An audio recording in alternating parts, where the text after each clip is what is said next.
ready, time to remove the Guyana, this is it, the launch of the APNU Coalition campaign on Sunday, July 6th on the Square of the Revolution from 4 p.m. Come meet our candidates. Come out and hear about our people-centered development strategy that puts people first. Come hear from our Prime Ministerial candidate, Jurita Fernandez, our presidential candidate, Aubrey Norton, and others. On Sunday, July 6th from 4 p.m., the Square of the Revolution will vibrate with a people-powered campaign. APNU, putting people first. We ready, time to remove the curse. I'm feeling it now. We ready, time to remove the curse. Guyana, this is it, the launch of the APNU Coalition campaign on Sunday, July 6th on the Square of the Revolution from 4 p.m. Come meet our candidates. Come out and hear about our people-centered development strategy that puts people first. Come hear from our Prime Ministerial candidate, Jurita Fernandez, our presidential candidate, Aubrey Norton, and others. On Sunday, July 6th from 4 p.m., the Square of the Revolution will vibrate with a people-powered campaign. APNU, putting people first. We ready, time to remove the curse. I'm feeling it now.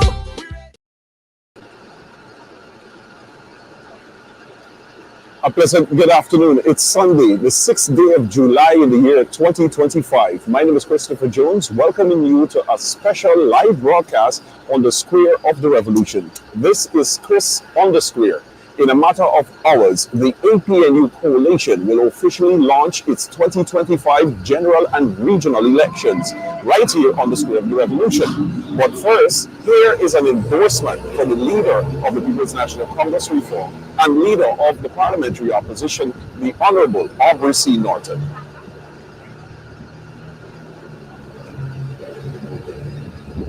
When I became leader of the PNCR and then leader the opposition, our supporters felt abandoned. We had to go out there, engage our supporters, motivate them, and bring them back into the fold, which we did.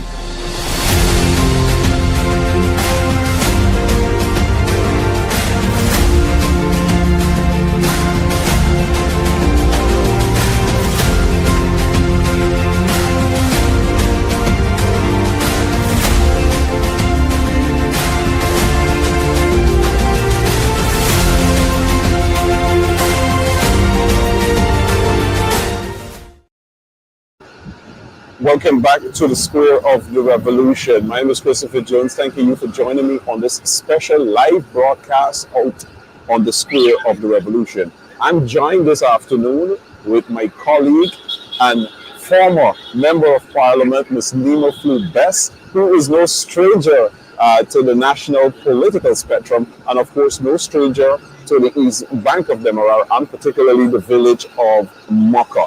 And Nima, I know you just came from church. I do hope that you were in reverence and in prayer for what is going to transpire after this afternoon and beyond. Now, we know as an activist of the APNU and a former member of parliament, you have been active for a number of years, particularly on the East Bank of Demerara. But in the national spectrum, you have been the shadow minister of culture, youth and sport in the National Assembly. I want you to first take us through the preparation leading into this day. We would have seen you on social media, on your platform. We would have seen you in several villages across your constituency, highlighting the plight and the challenges faced with those persons there. So tell us those preparation, meeting and greeting with your constituency leading into this day on the Square of the Revolution. Thank you for having me on the program today. To my colleague Chris, I must say thank you for being a very great comrade throughout the process of serving in the National Assembly. I must thank all of my colleagues that I would have worked with. It was a wonderful experience, and I'm looking forward to even more experiences in the future as we continue to work collectively for the development of our country and for our people. Well, I must say today at church it was blessed. I'm very excited to worship. Worship is my lifeline. And being there in God's presence, is an opportunity for me to be rejuvenated and energized, because God has been a really, really good God to all of us, that in all of the challenges that we have gone through, for the last 5 years. We're still here, amen? Exactly. And so we Amen. give God praise and we give him thanks. And I'm excited because I know that we got this election, Correct. 2025.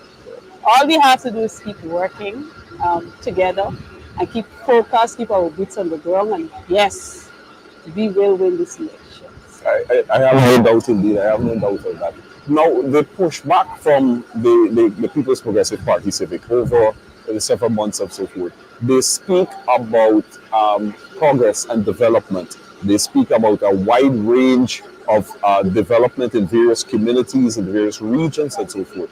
But you have been, as I mentioned before, and you have been seen on the ground, which is essentially one of the mantra of the presidential candidate of the APNU, Aubrey Norton, that work is done on the ground, and you have been on the ground. What were some of the plights that you would have highlighted on the ground to counter what the PPP is saying about development? Well, there are so many things we can talk about. So let me start from, I recall our visit to Success. Remember when the residents of Success was flooded out? Yeah. I recall from visiting that particular area, walking through the water with you and other comrades, and you see how persons have been struggling, how persons have seen their personal items, they're just floating. And many of them had no idea what will happen next. Yeah. I recall from visiting that area, a taxi driver, I won't ever forget him. And he said, you're trying all sorts of things to build life. You work, then you come home at evening, and just imagine working and coming in, taking a rest, and then you wake up in water. Yeah. And you wake up in water not because of a natural disaster, but a man-made disaster. And that is the reality for many people. We go to local Plainview, persons who spend over 25 years building their lives, having a community, people sitting together, people have their culture. People don't understand. I think the government don't understand that a community builds on a culture. People would interact, people would wake up in the morning, people have a relationship with their neighbors and all of that. And you see that when they took the bulldozer and break down all of the belongings of those families, how heartrending it has been. I want people to know that's something I would never leave my mind. It reminds me of Cry Freedom, the movie, Cry Freedom. Till to this day, as I continue to engage the residents of Plainview, I always remember the youngest victim, who was just 2 years old. And when I saw her the other day with a career day at school, it really moved me when she dressed as a judge, seeking justice for Adriana Young. Those are moments that, really drives my passion to serve our people. You would have been there when they went back and killed the pigs, remember? Yeah. And how Mark had to get rid of all his pigs and all of that on the ground. And today, Mark's life is not the same. Mark's life has changed tremendously because he's still grappling with the effects of trying to get his life arranged and organized. But God is good. Yeah. He continues to stand, and that is what the people of the army need to do, stand together.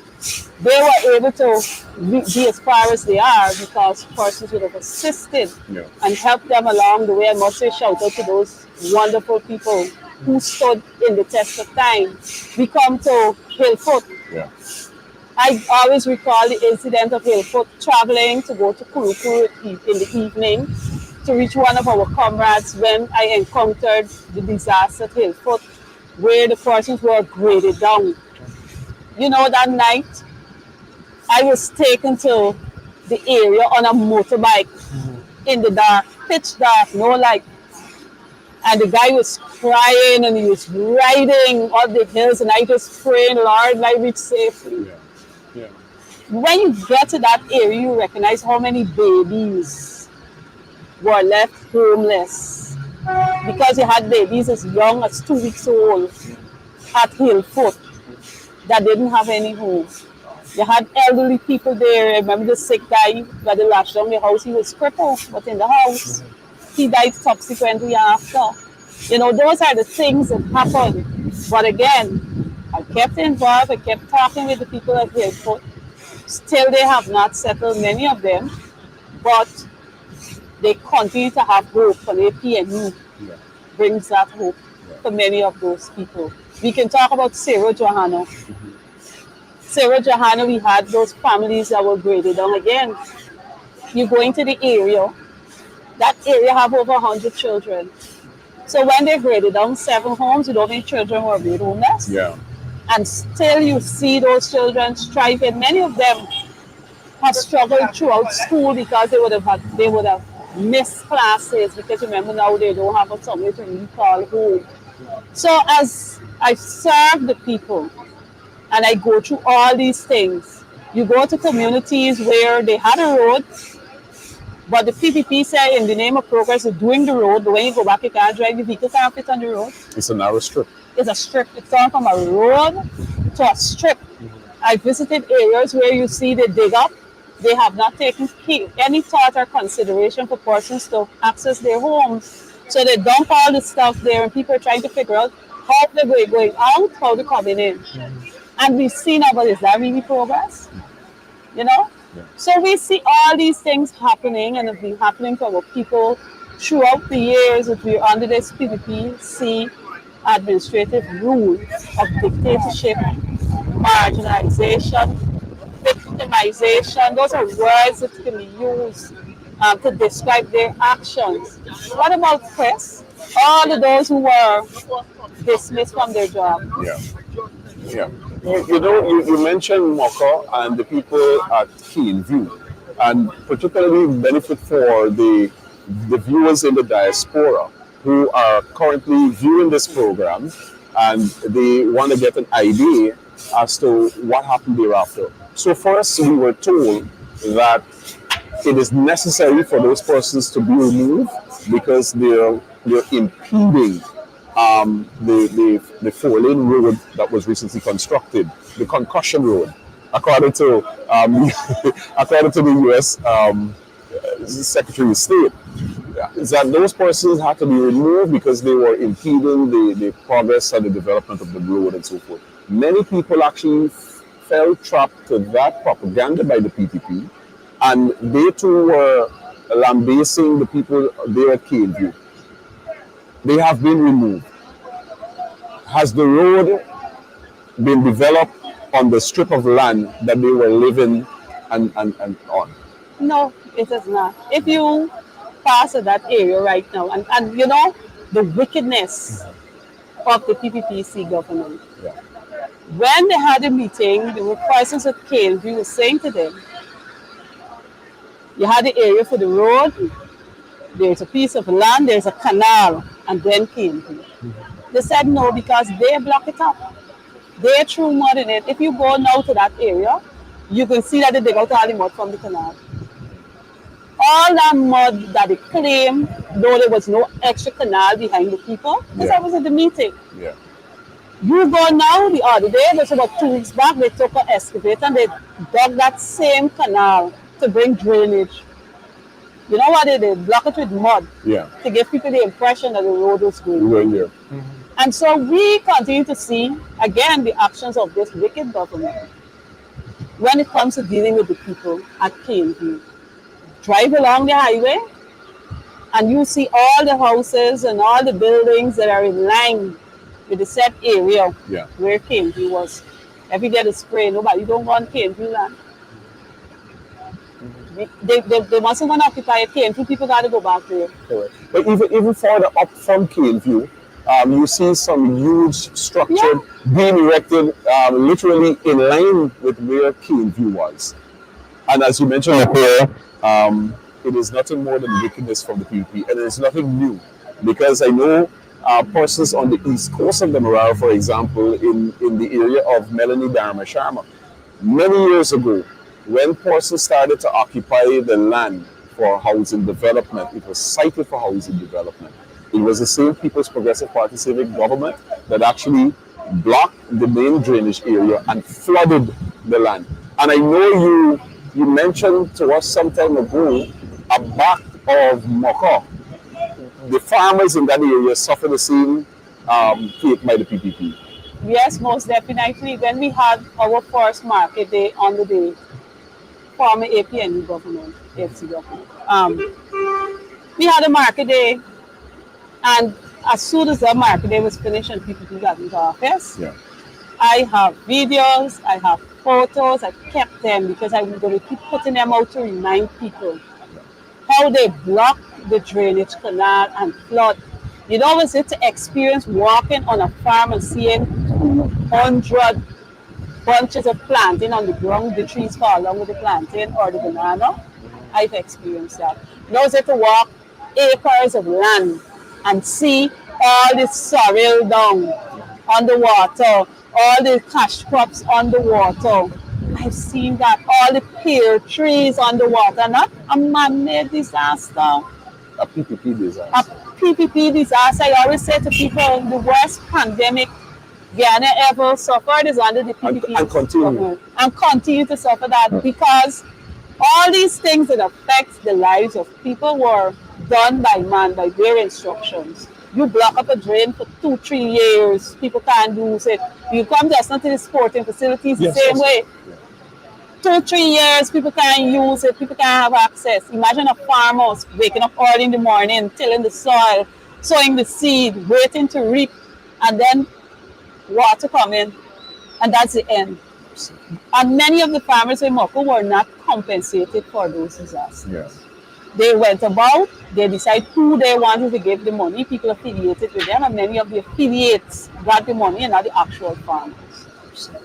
Mercy. But I mean, that story you hear repeating itself across the length and breadth of this country. Now, you mentioned sports, and I want to take you into that. And then as we get further in, I will ask you to go in depth in terms of what the APNU government is proposing to do as it relates to youth development, sport development, and so forth. But let's just first start the conversation as the representative, the shadow minister for culture, youth, and sports in the Parliament of Guyana, and some of the experiences that you had there, because I know on many occasions you sought to expose the lies coming out of the Minister of Culture, Youth, and Sports and the ministry of itself. But what are some of those issues? Because we note as well, your government, the APNU in government, you started the synthetic track in regions 10 and 6.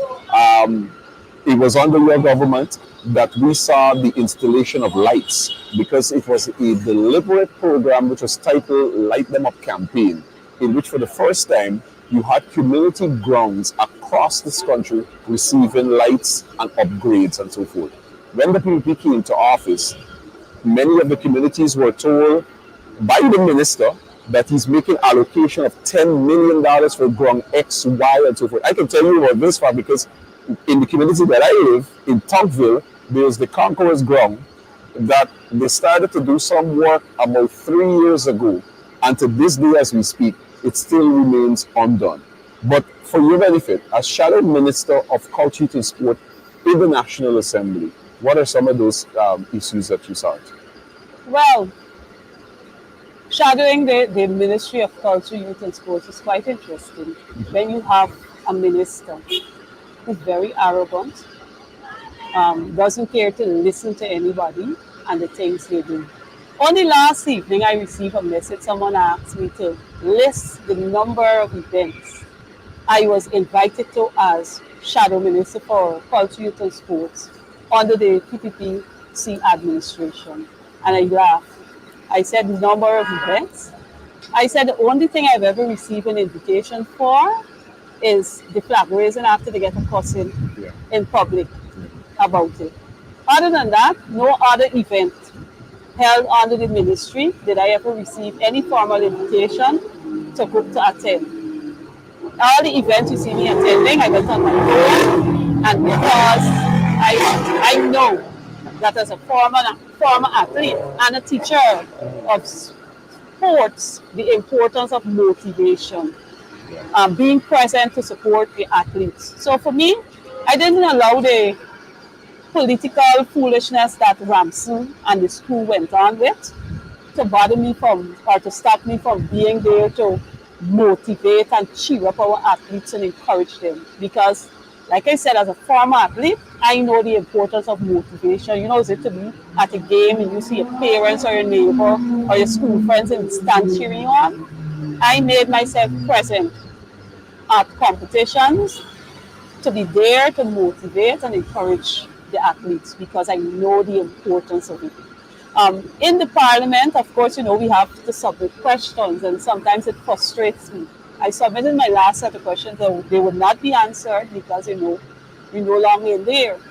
But the many questions I would have submitted to that ministry, the answers given were vague. For example, the grants, the 1 million grant that they give out for persons to do their creative works and so forth. When I asked for a list of persons who receive it, I couldn't get a list according to them, but it's in the media, right? But I can't get a list, an official list from the ministry. You can say, no, you go in the media may not necessarily carry everything. Right. So for me to get the accurate information, I have to write to the ministry. I still didn't get it. When you ask how they distribute the monies that they took from Ipadaji, remember they took away the 100 million grants? Yes. And they claim that they gave how many African groups. I have followed in the media, and when I calculate the monies that were distributed, they reach 100 million. So I'm wondering in my mind, where's the balance of this 100 million that people of African descent are to benefit from?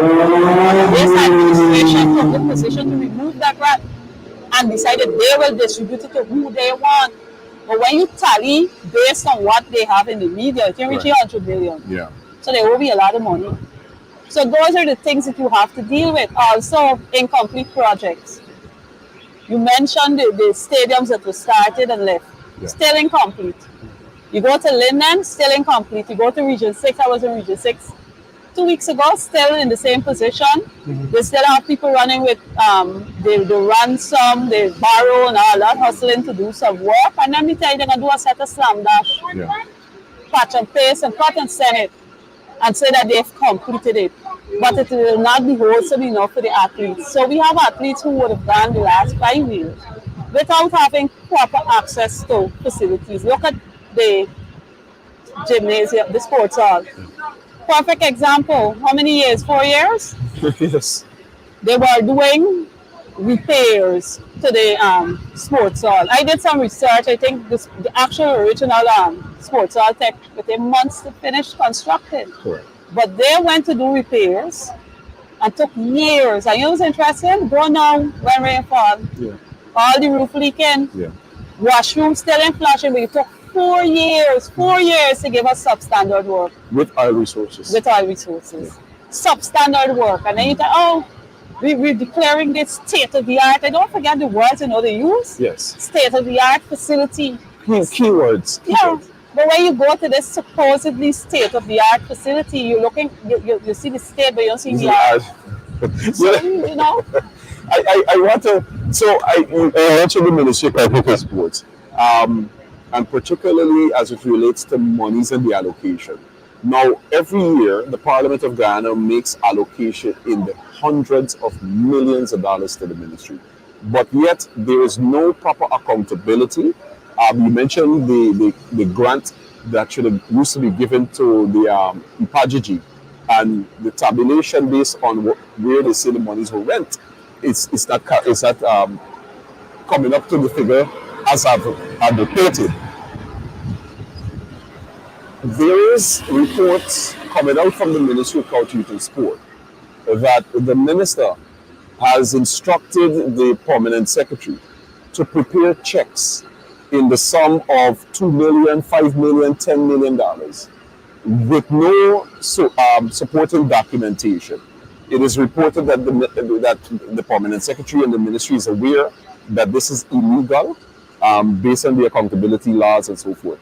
But essentially is that the minister would instruct that X person is coming, give them a check for $2 million, for $5 million and so forth. That's how essentially the ministry is being run.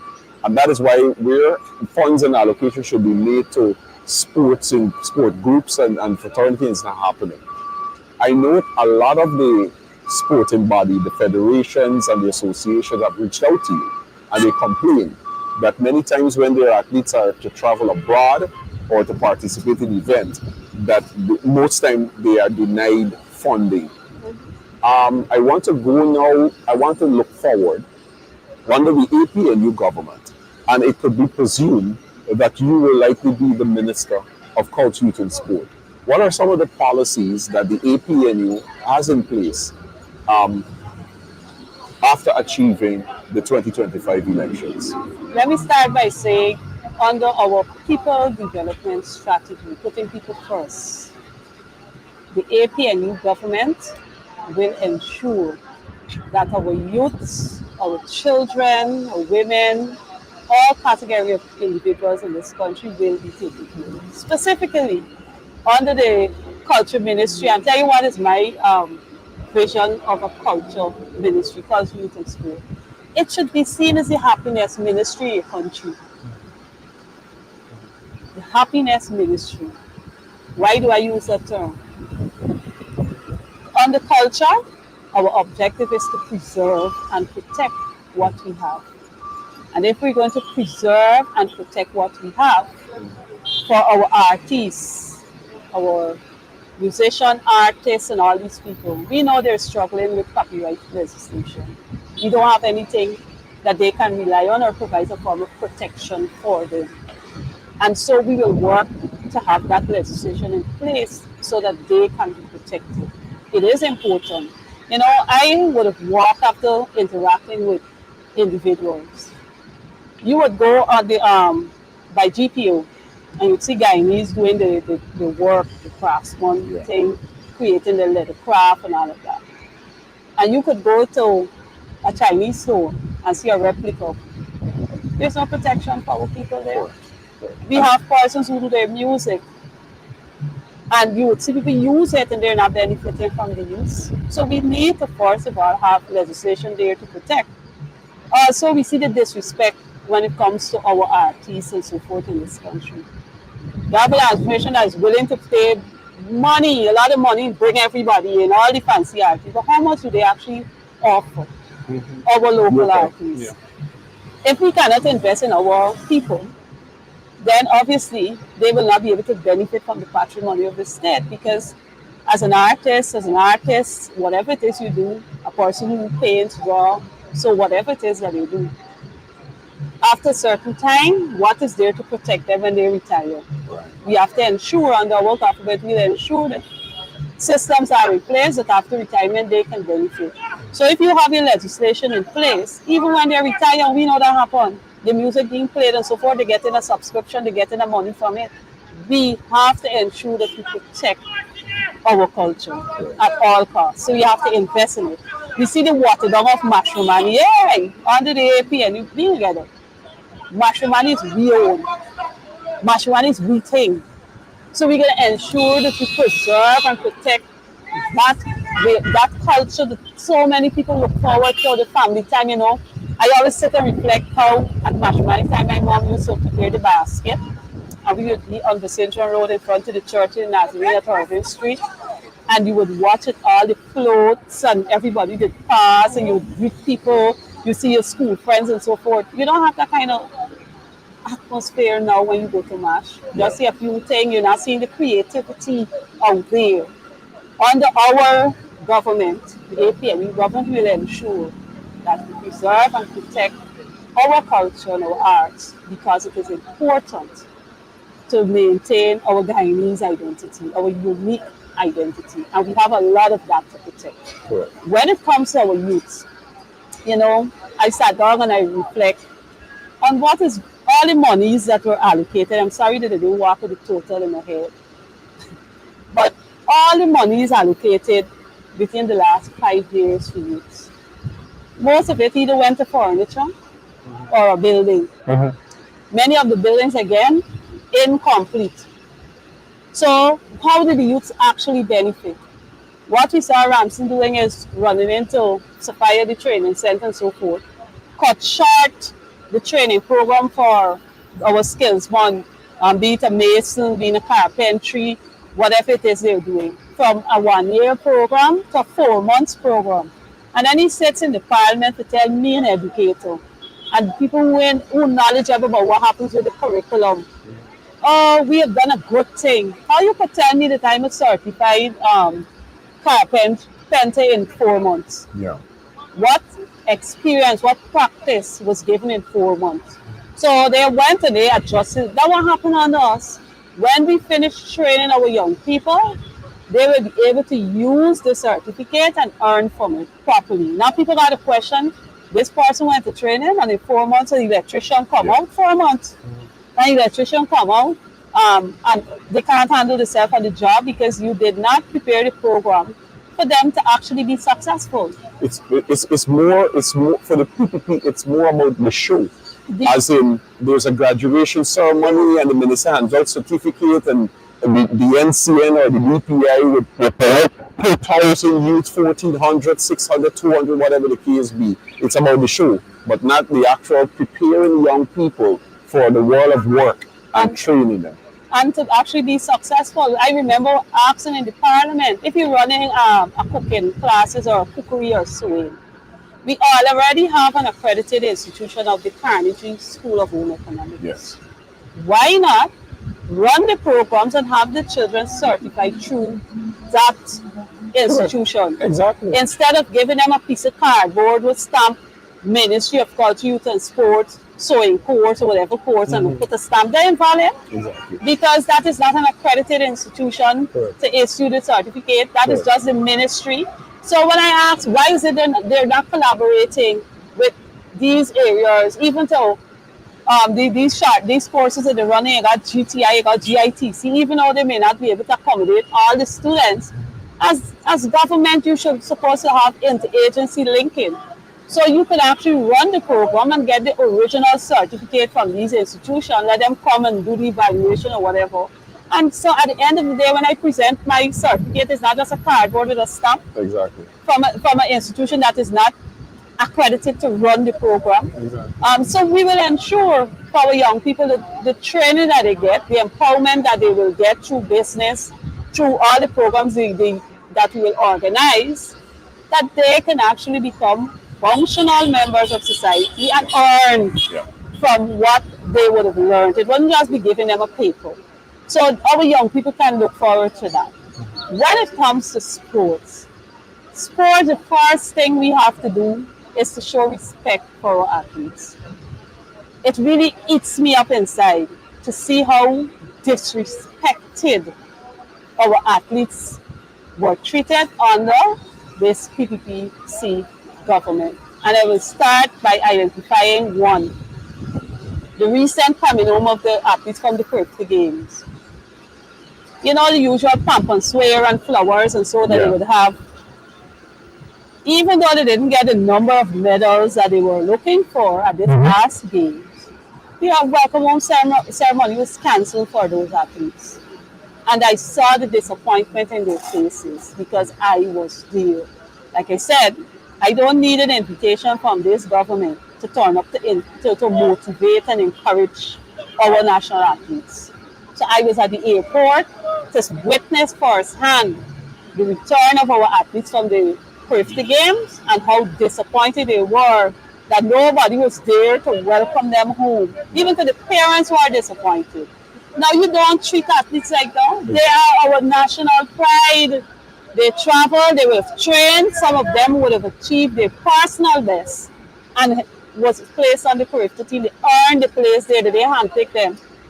Why is it that they don't deserve their welcome home, a nice treat? We're happy, we'll be happy for you guys. We kept the golden arrowhead flying and all of that. No, they were treated like that. And then we see what happened with the cricket. All the people coming for cricket, all the celebration. Something else happened, all the celebration, but you see the segregation when it comes to how we honor and show respect for our athletes in the different sports disciplines. Under APNU government, our athletes will be respected. First, you know, one of the things that I've seen is that our athletes have to go and beg for sponsorship. And that is something that, again, eats at me. The swimming association got their own issues going on, so some of the swimmers are not getting no support from the government.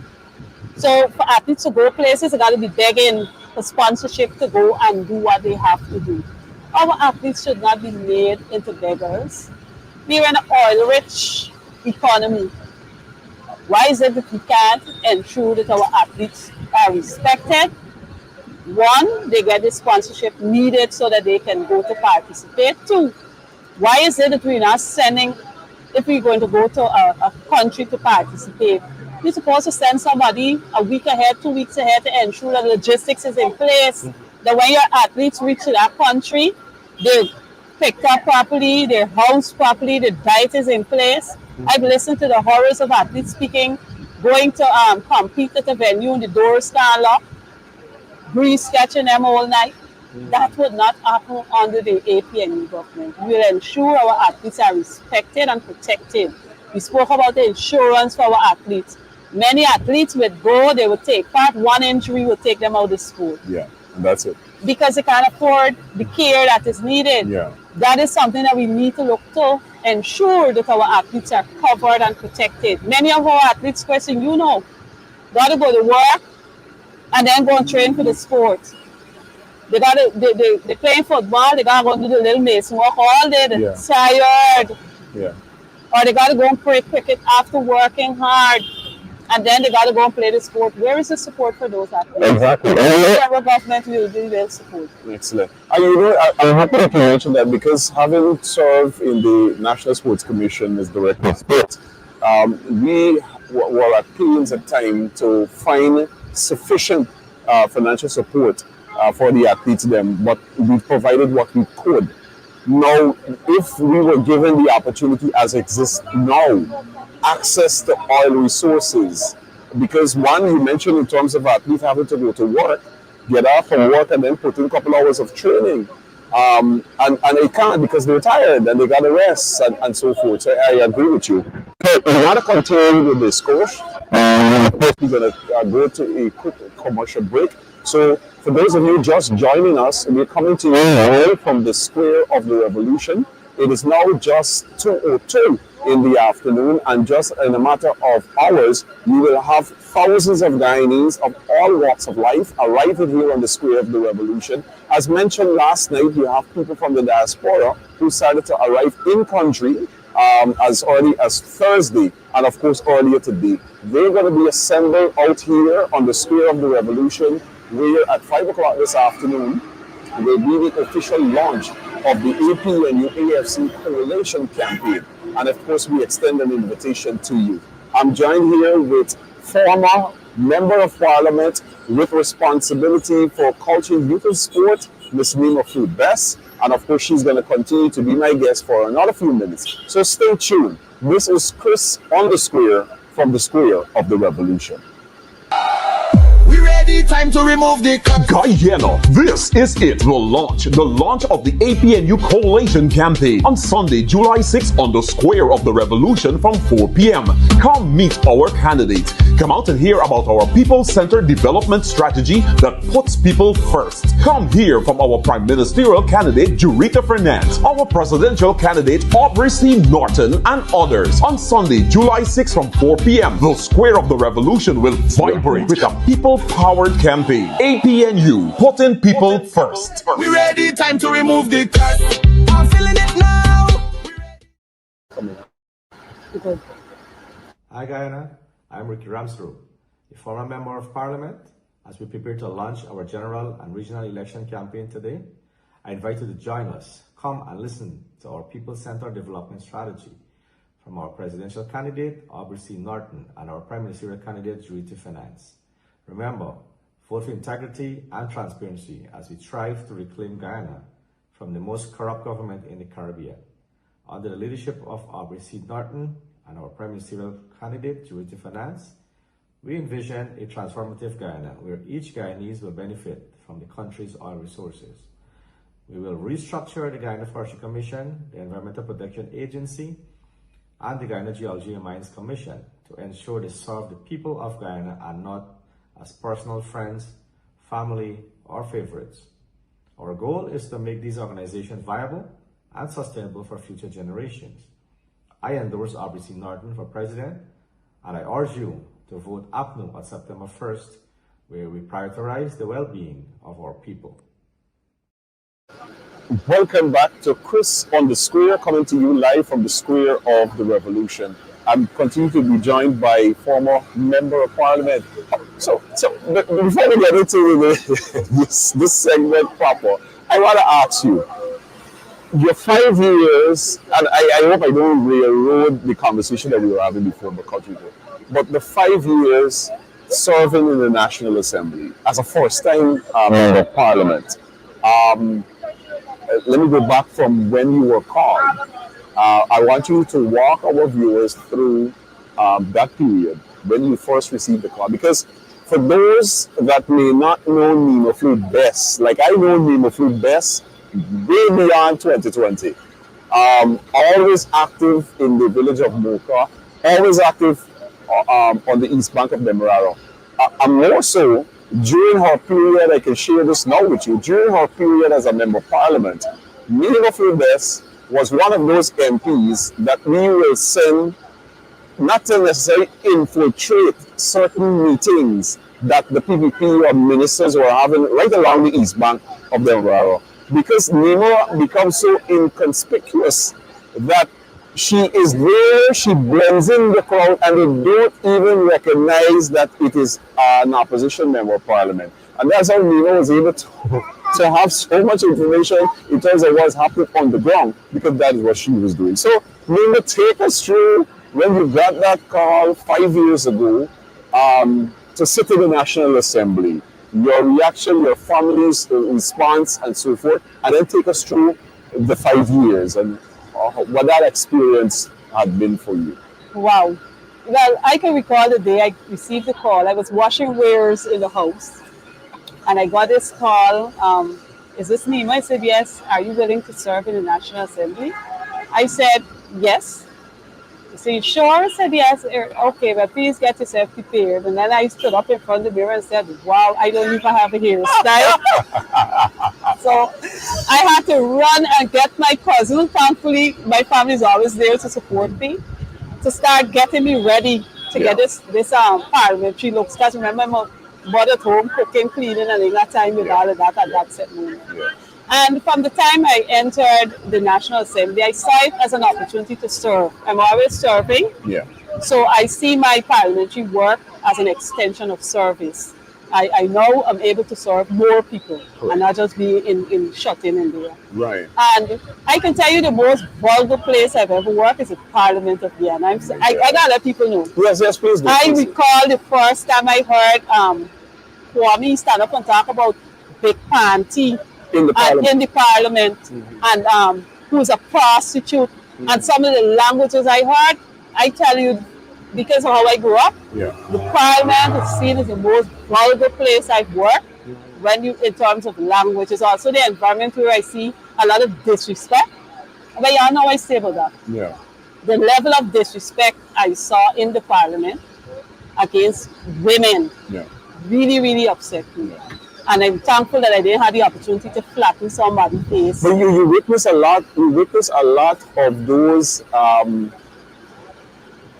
Not only verbal abuse on women, but at one time there was a physical abuse on then Member of Parliament Tabitha Sarabo Hali. So go ahead.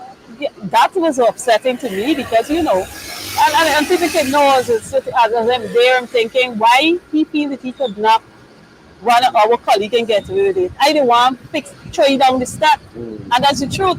I want to throw him down the step because he has no right to hit anybody. And I will say, we are women who leave our families to go and serve and speak on behalf of the people of Guyana. And then you're dealing with a whole group. Look, we got to get rid of the PPP. You're dealing with a whole group of people who have no regards or respect, decent respect for people. I look at how they would address people. I mean, we grew up knowing that you respect your elders. You speak to them in a certain way. But sitting in the Parliament for the last 5 years, what I have seen, I know it's not good for the young people. I had some students who would have visited during the time the same list. Because all them things you always go through. If you hear, and they can tell you what was said from the government side of the house. Certain ministers. And however, like I said to people, it was a joy to serve because amidst all the challenges, is why I could celebrate. Amidst all the challenges, we were still able to stand. All them questions we submitted, I got all them questions, I count them out. Yeah. All the foolish answers we received. Now is the time we got to get rid of the government. So it was just a joy serving, but my experience, I wouldn't shy from telling people it's the most vulgar place I've ever worked. You mentioned some of your frustration, particularly when posing questions to the minister, whether written or oral, and the type of response that you get. But I want to go a little bit deeper into that, because you note at the time you had the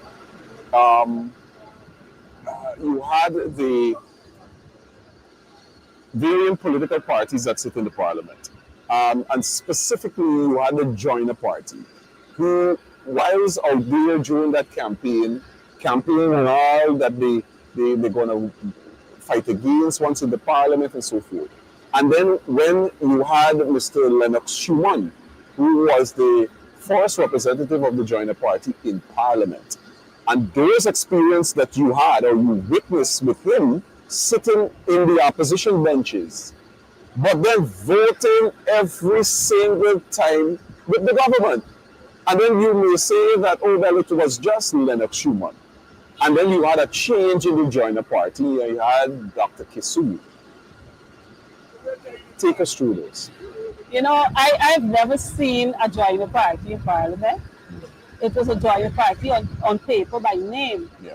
But none of the actions of those members speaks to anything that, you know, that they're against what the government is doing. They're quite comfortable in the skin because at all time they would have voted for and with the PPPC government. I don't know why they didn't make a special seat over the other side and just put them there, because they were just joining on paper, not in action. Yeah. They have not stood up for anything that they should have stood up for when it comes to defending the people of this country. Or you hear them, they ridicule, they criticize the opposition, but they were supposed to be over the opposition. But again, like I said, they should have created a special seat over the government side for that Joiner Party, because the Joiner Party was PPP. As we prepare to wrap up this segment, and viewers, I just need to alert you now that the live stream does not end here. In just a few minutes when we exit, we're going to have another host, and this is going to be Trevon, and he has another group of persons that he will be interviewing, and the live stream continues right here on the Square of the Revolution, so you need not to go anywhere.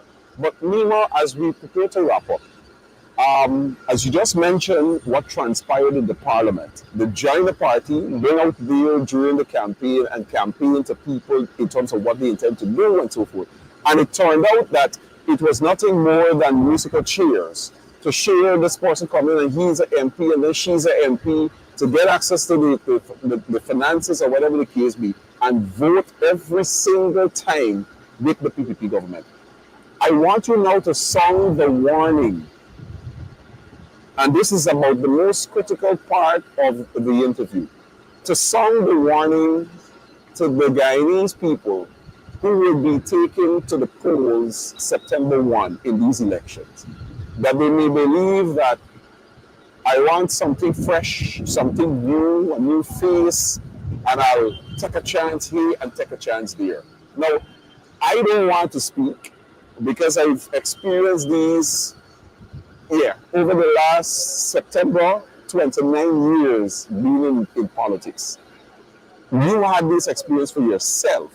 I want you to sound the warning to people out there who may be thinking about voting for a fresh, a new something added.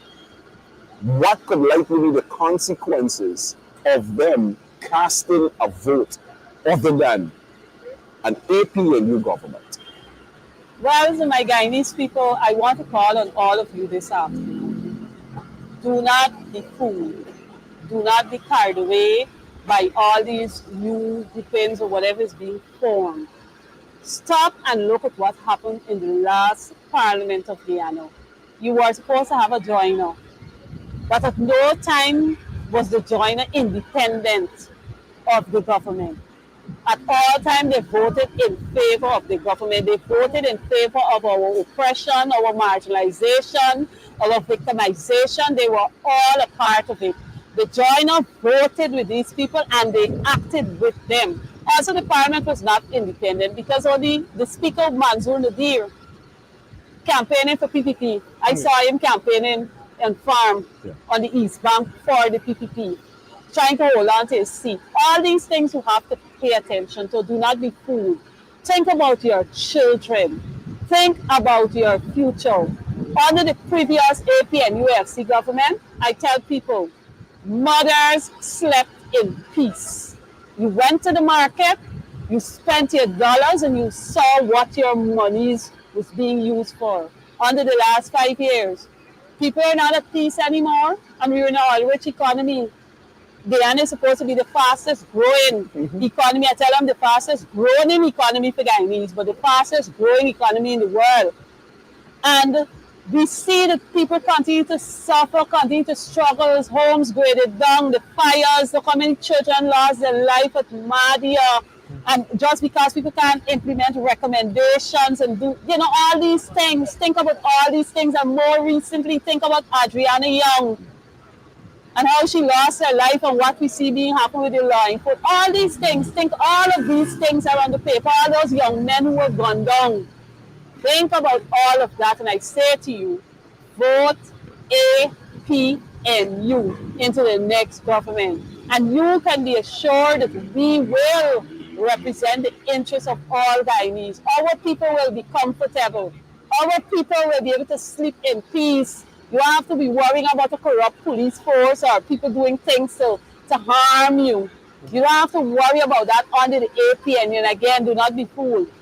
Do not be fooled by all the other little groups that popping up. Look and see what happened in the last parliament, and you will see exactly what will happen. They're going to vote in favor of the PPP that continues to oppress people. I look forward to seeing you. This afternoon, I'll be back here, all decked out in my green. I hope you have your green ready. Come out to the Square of the Revolution.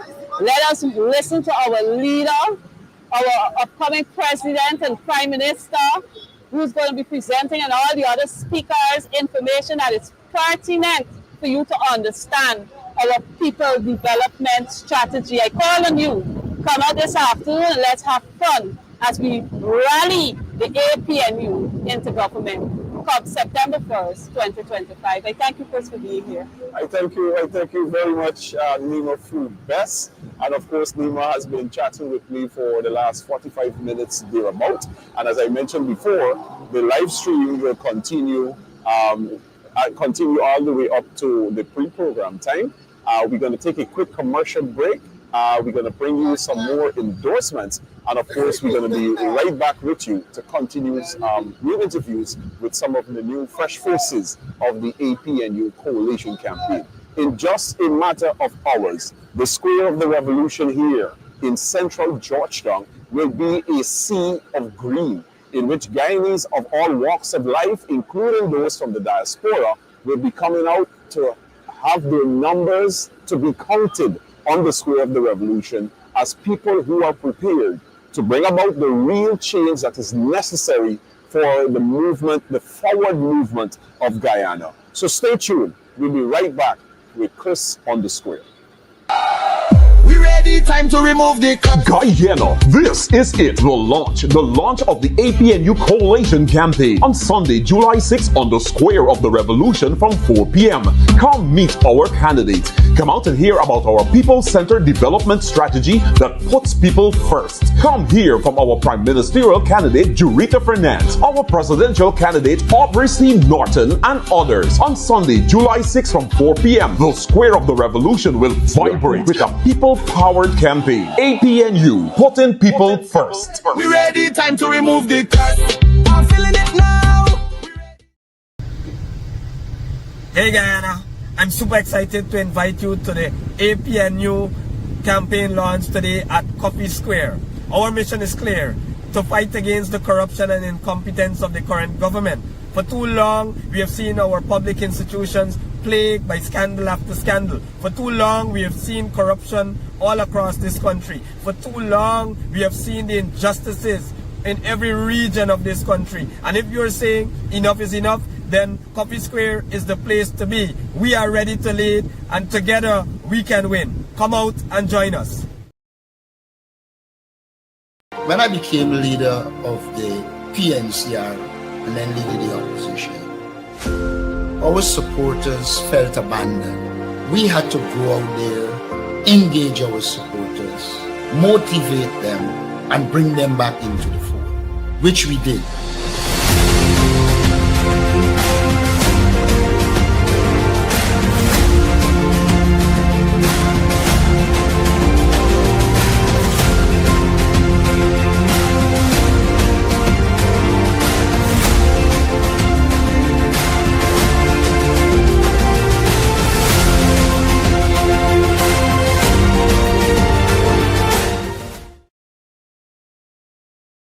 When I became leader of the PNCR and then leader the opposition, our supporters felt abandoned. We had to go out there, engage our supporters, motivate them, and bring them back into the fold, which we did.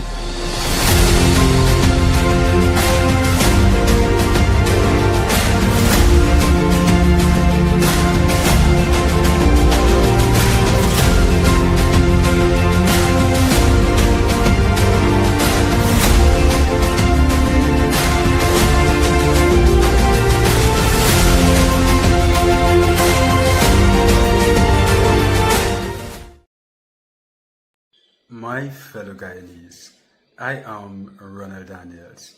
It is truly an honor for me to be associated with a partnership for national unity, a party that is equipped with both the vision and the people to truly transform Guyana into a country that all of us can be proud of, a country that cares for each and every one of us, and a country which resources each and every one of us can and should benefit from.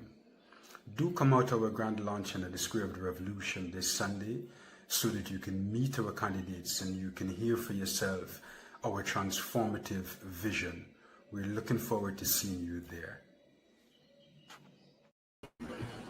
Good afternoon, Guyana. We're coming to you live from the Square of the Revolution. Listen, I don't know if you're watching me on your phone, on your tablet, your computer, somebody sitting down next to you, stuff you're watching in. But if you are not on your way to the Square of the Revolution right now, you are not in the right place. All right? So you need to run into your shower if you're at home. Get dressed, put on your green, and come here. This show is about to start. We are launching our campaign. This is a people power campaign, and you need to be a part of this. This is all about you, isn't it, Chris? It's all about the people of Guyana. Correct is right. Correct is right. Today is about the people of Guyana. Today is when the people of Guyana will make their mark. Today is the day when the people of Guyana will sound their voices loudly and their presence on the Square of the Revolution. But this is not your first rodeo. This is not the first time you're at the launch of the campaign, Chris. How many years have you been doing this? So I was just telling Mimas that come September the 27th thereabout, will mark 29 years. How old are you really? Smallest. You look young, man. Yeah, so it's gonna be 29 years. Essentially, I got involved with the PNC from the tail end of UDESM. I came in around 1997. It was the 1987 general and regional elections. Yes. For those persons who may be old enough to remember, there was this particular campaign jingle where you had former President Hugh Desmond Height, the voice in the background, and the voice said, "We Guyanese could have a great future together." And then the jingle started. Listen, I kid you not, as a youngster at that time, I was blown away. I was drawn. Just around the corner from where I used to live in Smythe and Dorman Street, or Leopold Street area, there is the PNC's district office on Dorman Street. Went over to that office, saw Mr. Clayton Hines, said to Mr. Clayton Hines, how do I get involved? Mr. Hines literally took me and introduced me to Mr. Dennis Glasgow, Mr. Dennis Glasgow then introduced me to Lorley Nestor. Wow. And I can say the rest is history because Yeah. literally Lorley Nestor at that time had me from point A to B to C. I never had a weekend day after. Every Saturday when I'm home, my mom would say, look, somebody's outside is Lorley, we go in here, and the rest is history. And I stayed. You stayed. And I stayed. So even though you had the whole period after the 97 elections in which you had the court proceedings and the courts subsequently vitiated those elections. Yes. So really and truly, by law, by that ruling, Janet Jadno was truly never president of Ghana. That's true. Based on that ruling. That's true. But coming out of that elections, you know, some people lost hope, lost faith, and some faded away. Myself and the youngsters that were a part of the YSM, we stayed. We went to the 2021 elections. We were not successful in that election. We stayed and continued the fight. We went to the 2006 elections. We were not successful at those elections. We stayed and continued to champion the cause. We went to 2011. We became a majority in opposition. And then, of course, that paved the way for the 2015 elections. And then, of course, coming into 2020. I said that to say this, that in political struggle is not something that one could achieve overnight. That's true. You cannot achieve success in political struggle. Political struggle is always ongoing. It's almost never ending. You have to continue to be there, to continue to push until you get the success. Absolutely. Now, we've had the opportunity, having been in government in 2015, to demonstrate to the people of Guyana our ability to lead, our ability to develop not only a country, but develop the people. Yes. And from those experiences and those those successes that we would have left, we asked the people of Guyana now in 2025 into these elections to judge us based on those achievements. Yes. And I know you and your team have been chronicling those achievements, and of course we hope today and later this evening at the rally that we put out and remind people of those there. And we did all of that and was successful without oil money. Without oil money. Correct. Yes, absolutely. It is so important for us to remind people of what we would have accomplished from 2015 to 2020, because, you know, there is a certain person who likes to say that the APNU has no track record. Yeah. And this is something we want to talk about within this segment here. Whether it is from Region 1 to Region 10, we did something that changed people's lives. And correct. I want to start with agriculture. Agriculture and infrastructure, as a matter of fact. I recall in the last segment, you spoke with Nima about some of the challenges, and Nima was talking about the difficulties she saw, whether in Echoes or elsewhere, the roads that were dug up, and all of these kinds of things. But when we look 2015 to 2020, under the APNU-led coalition, we did things like 13 of these major pump stations were built across Guyana. We worked in drainage and irrigation, which improved the lives of more than 120,000 Guyanese across this nation. We brought in that amphibious excavator. I don't know if you remember that. That was a big deal. I think a few days ago, I was driving in Region 5, and I saw that the current administration was moving that excavator from somewhere in Region 5 or Region 6 to bring it down this way. But we introduced that to Guyana, and plus we also had the cutter suction dredge, which was so important to keep our drains flowing, to ensure there's a proper outflow into the Atlantic Ocean. I can give you a story about where I'm from, Cottage, Maikoni. The government back then, prior to 2015, had spent more than 200 million Guyana dollars in building a sluice. And when the sluice was completed, they discovered that the sluice was higher than the trench. It was higher than the high water mark of the drainage system that we had. They had to go ahead and build another one. And when they did, they determined that once it was opened, within days, it was silted up. But there was no program to clean it, to desilt, to ensure that the communities were drained. And that led to severe flooding, not only the people living out on the coast close to the Atlantic Ocean, but the people further inland in the Mahaika Creek, Maikoni Creek, all those people are affected. So we found that while we were in government, we built systems based upon the needs of the people and with the people in mind. And this campaign, which we are launching this evening, is all about the people. It's all about putting you, the Guyanese, first. Putting people first. That's one of the major taglines of our campaign. You know, how have you spoke earlier about Lorraine and being involved with all of these individuals in the party. How would you say the party has helped you personally from being involved here? So, part of the whole thing of public speaking and so forth, because of my introduction into the politics and having that opportunity to not tour, I wouldn't consider it a tour because essentially you were essentially doing fact finding. Yes. That we visit so many communities, far flung communities across this country, and then you witness people's living standard. You witness people's difficulty in accessing potable water. Yes. You witness people's difficulty in getting their children to and from school. You witness people's difficulty with accessing land or even to commence construction and so forth. So those experiences put me in a better position as a person involved in politics that once given the opportunity, as I've been given back in 2011 to become a member of parliament, is that it provided me with that platform to advocate for and on behalf of those people in those far-flung communities that I've witnessed. Yes. I often tell people, like, for example, I spent a lot of time in Region 1, whether it's in Mabruma or whether it is in the Matakai sub-region and so forth. But then we went further into some of these riverine communities, places like Obadiah, Hottakoi, Sacred Heart, St. Monica, the island, and so forth. Remote communities with indigenous people.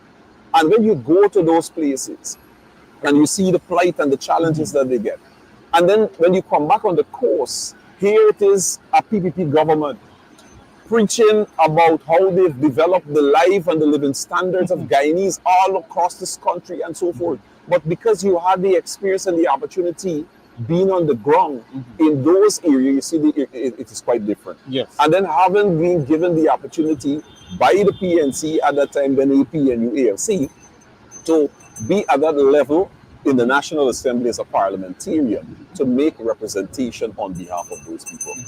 That is what I consider one of the key benefits that I would have benefited, having the opportunity, because many times people on the coast, you see the news, you have access to a smartphone, and you have Wi-Fi, and you see propaganda out there that the government say, like for example with the sluice that you mentioned in 5, we would have seen the DPI or DNCN putting out there the sluice has been developed, $400, $600 million has been spent, and it will improve the life of farmers. But you on the ground, and you witness the silting up, the farmers continue to suffer or even worse than before. And that is some of the advantages of being on the ground in communities and witnessing firsthand. And of course, at the level that you are, you have the opportunity to advocate for on behalf of the people. Absolutely. You know, I had the opportunity in 2014 to go into Region 9 for the very first time in my life. And Mr. Norton, our leader, would always talk about that there are many Guyanese who do not have the opportunity to travel this country, which is a crying shame because we do not have the infrastructure in place and so on for people to move around. But when I got there, our stop was at the Kurupakari School. We stopped at the Kurupakari School. And if you are familiar with Kurupakari, then you know that school is a multi-graded school. Nursery, primary, and secondary, all in there. And when we got there was something interesting to note. The children were walking to school for miles, more than 2 miles in some instances. And the government of Guyana at the time, which was under the PPPC, they had stopped the school feeding program. So that those children, when they left during the midday to go back home for lunch, they did not return to school. So they were missing out on their education. And now I recall inquiring more and more as to why did they do this? Why did they stop this? And nobody could give an accurate answer. When we got into government in 2015, from 2015 to 2020, we restored the school feeding program. That's right. As a matter of fact, more than 15,000 students benefited from that school feeding program every year.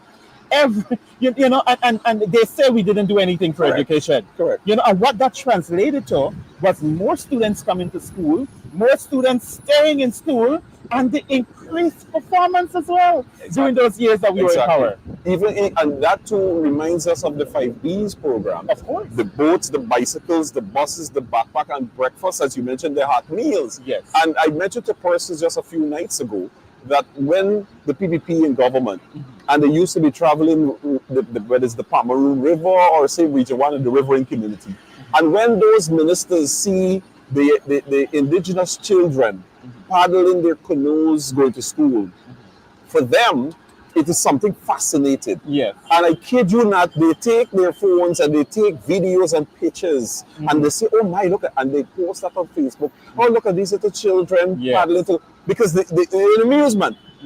When you're on the ground, as the APNU has been across the length and breadth of this country, and you meet with teachers in some of those far-flung areas, they will tell you that something they observe is that when schools start at about 9:15, half of the class is asleep. Yes. And they attributed that to the children having to get up early in the morning and paddling something for an hour to get to school. So when they reach there, they're tired.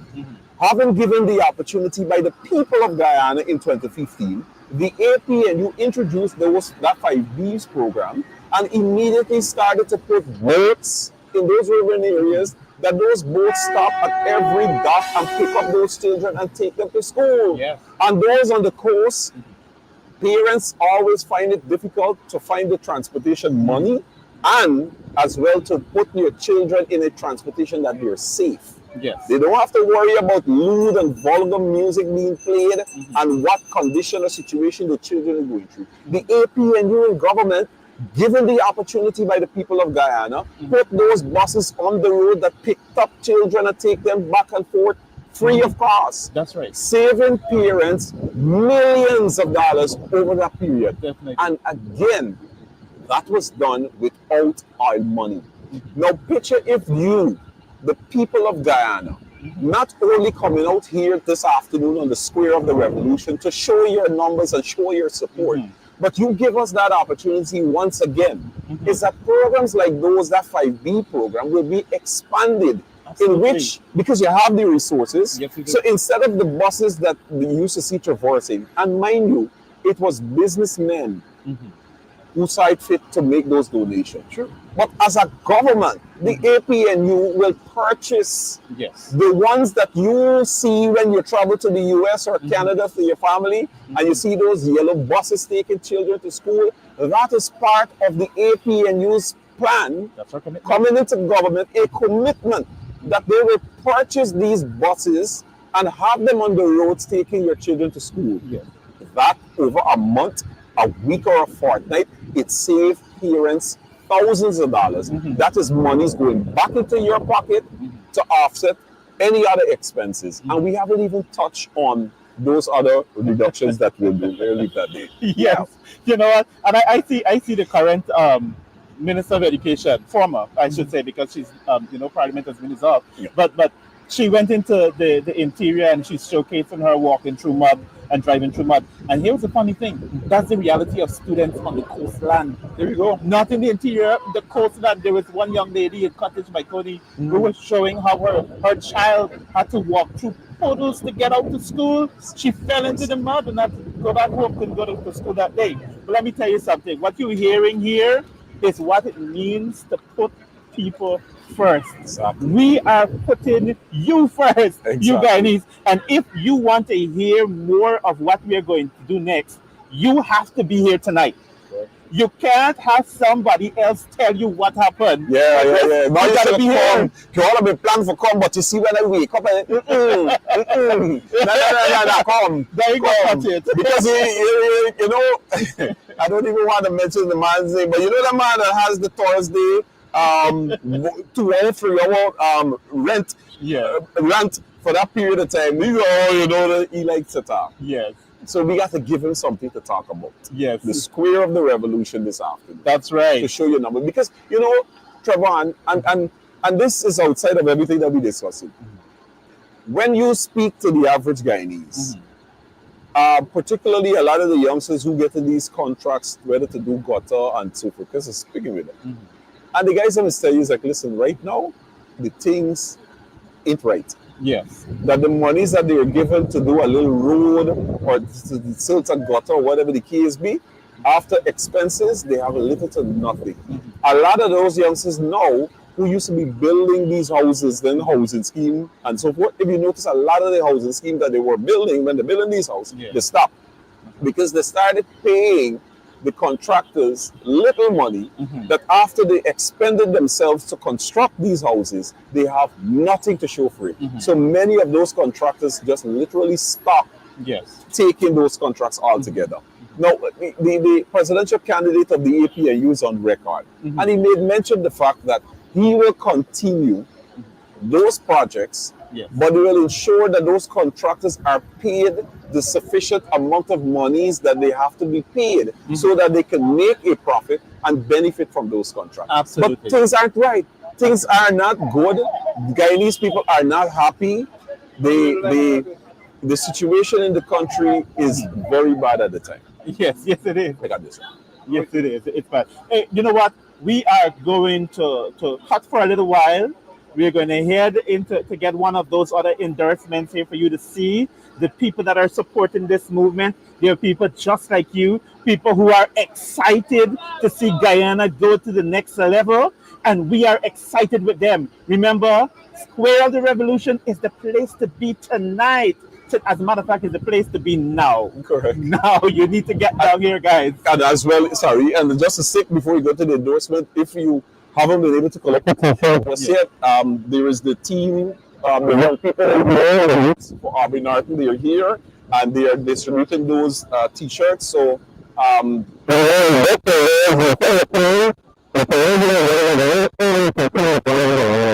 definitely, and you want to come here soon because we think we have enough for everybody, but you can never tell. So it's as you come, you get things. Exactly. So come quickly. Exactly. Let's take an endorsement now.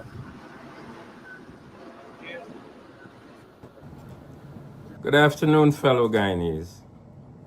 My name is Terrence Harris. I am the chair of the campaign team for the United States region of the People's National Congress Reform. The United States region of the People's National Congress Reform proudly extend our unwavering support to the Apnu coalition and to our esteemed leader, Aubrey Norton. As Guyana stands on the threshold of a new era, Leader Norton's visionary 8-point people-centered development strategy inspires us. It is a bold and transformative plan that promises to uplift every Guyanese and propel our nation toward unprecedented growth and prosperity. Leader Norton's strategy is not just a policy framework. It is a contract with the people of Guyana designed to put people first and ensure that the nation's resources are used to provide a high quality of life for all. The strategy's core pillars guarantee that every Guyanese will have access to a livable income, with targeted support to raise living standards, expand the middle class, and provide predictable, accountable cash grants to households. We call on all Guyanese at home and abroad to unite behind this vision and work together to usher in an era of growth and success beyond imagination. Together, under the leadership of Aubrey Norton, We will build a Guyana that is just, inclusive, and prosperous for all. We love you. We support you.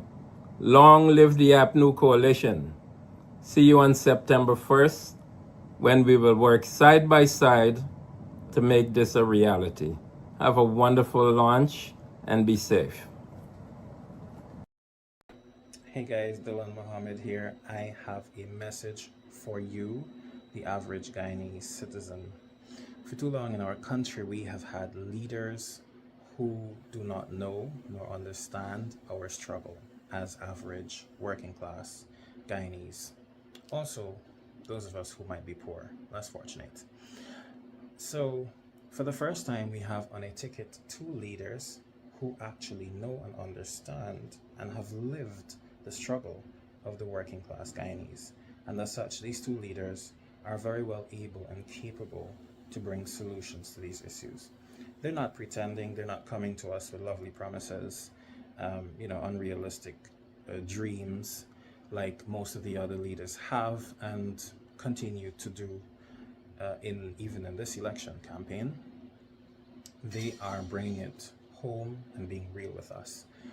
And so I want to endorse today Mr. Aubrey C. Norton for President and Ms. Jarita Finance for Prime Minister. And I believe this combination is exactly what the average citizen of Guyana needs in this time to bring us out of the struggle that the People's Progressive Party has put us in for the past 5 years, almost. This afternoon will be the launch of the APNU Coalition's campaign at the Square of the Revolution at 4 p.m. and I hope to see you there. I know there has been a lot of defamatory remarks in the media, on social media, about these two candidates, but I can assure you, a lot of these things are coming from persons who want to steal your vote because they just want power, they just want money for themselves, as they usually would and would have done in the past. So don't let them fool you. These two persons are the two persons that Guyana needs right now. These are the leaders that are most fit to lead Guyana as of September 1st, 2025. So see you this afternoon.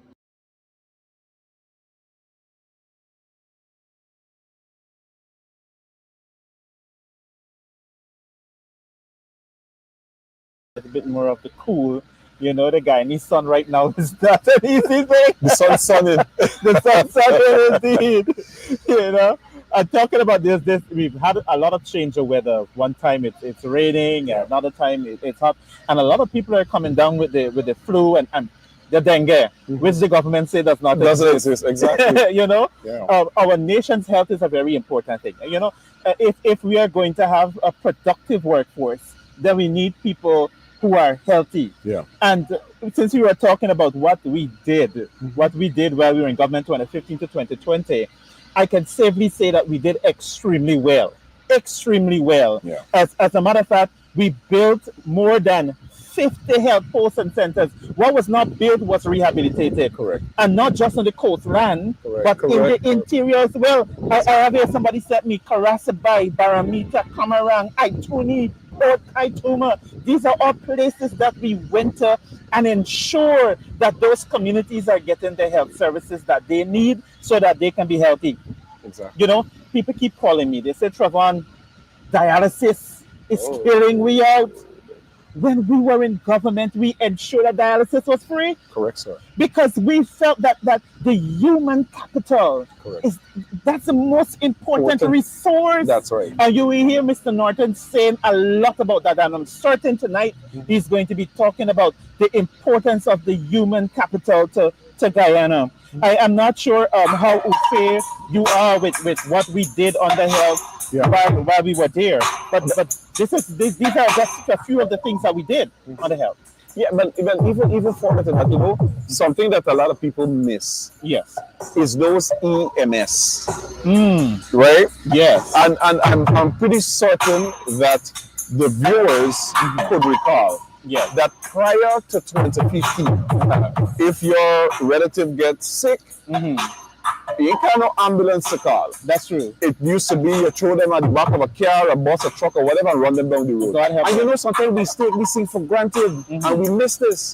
Is that as of today, with all of the ambulance that we see traversing the streets and so forth, it was under the APNU in government, That's in true. health care, That's true. that introduced the ambulance services that is able to pick up and transport your relative. Yes. And not only that was done on the coast, but it was also done in the hinterland. Yeah. In where you have these Land Rovers were converted into ambulance to transport people. Yeah. And then there was the component that was added to the Ghana Fire Service, which is the EMS. That's right. And of course, under then Minister of Health, Walter Lawrence, you had these young people being trained in EMS, and a lot of them take up that position. Yeah. So even to now, when you see the fire trucks going to a call, Yeah. you would see an ambulance Yeah. accompanying them in that procession. Yes.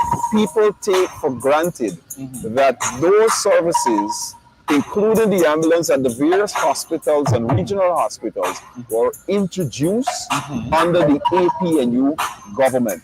And again, Trevor, if we were able to do that and so much Yeah. without oil money, Without oil. imagine giving the APNU coalition government the opportunity in 2025 to do more. As you rightfully mentioned and continue to mention, the APNU is about putting people first. Yep. It's about the people. Because as you mentioned, if you have a healthy nation, if you have a citizenry that is well paid, they're well taken care of in terms of their health, they have easy and quick access to land, to build, and loans to construct. Young people have equal access to education and so forth. In a few years, you will have a population that is so poised that any industry, because you know we have the challenge now with the oil and gas industry, that we don't have sufficient people trained that could take up those positions and so forth. And the people just building roads and everything on it. You know, roads are the only things that people need. Exactly. Because you can have the roads and then the roads lead to nowhere. There are no persons to utilize the road. So we really need to invest more in our people. But we can also talk about social support programs. The drop-in centers that we had, we started to focus a little bit more on social welfare, on having counselors and social workers. Yeah. And I know our presidential candidate has said, and I did also hear our prime minister candidate talking about it, that we want to ensure that we have enough of these social support workers there, so that persons who are having mental issues or even interpersonal challenges can have somebody to talk to help them through the difficult times and you know, because dealing with people is not an easy thing, Chris. You know, it's not easy, and we can have some struggles there at times. Now, earlier you were talking about housing, and I have to segue here because of recent times we've seen a lot of house lots being distributed. Yeah. And sometimes when you talk to people, they are concerned that under APNU and our coalition partners in government, you did not see a fanfare as you're seeing now. As a matter of fact, the figures say that we distributed somewhere around 7,000 house lots. Now, when you get down into the details, you realize that there's a difference. While the PPP may give out a whole lot of house lots, there are people who are still waiting to see those house lots. I recall Ronald this morning, he was talking on Nature Watch about it, that he got a first waiting 14 years for his house lot and he can't get access to it.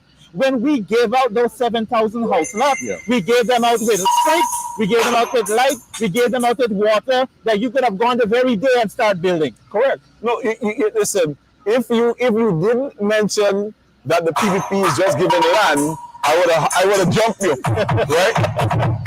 right? When the coalition came into office, what was found is exactly the same situation.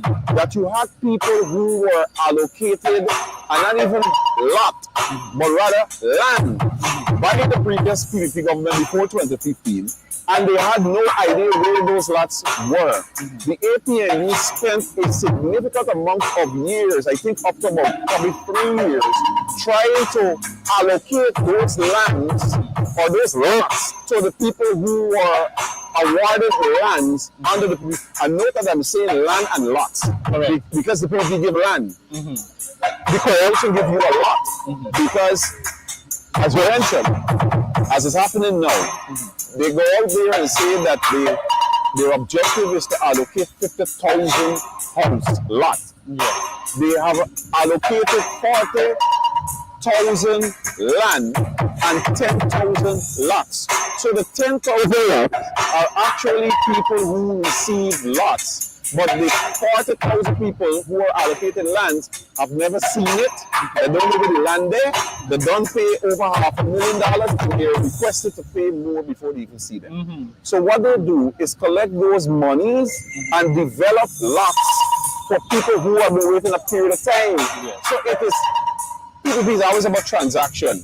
As I was speaking with we were speaking about the graduates, how they reduce the period of time of training from 1 year to 4 months to have a graduation ceremony. So the ministers and the PPP can say, look, 400 young people graduated. It's about that fanfare. So similarly with the house, the land allocation, it was just to say out there that we have already allocated 50,000, and it's not lots, it's land, of which the 40,000 people have never seen it. They have no idea where it is. And it's about the numbers. It is a level of preparation, if you would want to call it that. That's right. So what we have is, if present government is all about theatrics. It's all just a big show, fireworks, but when there is no real substance to it. The Guyanese, you can comment on the live video about whether or not you've experienced the very same thing, Have you been issued a house lot, or a piece of land, but you have not seen that house lot, or you have not been able to access it as yet?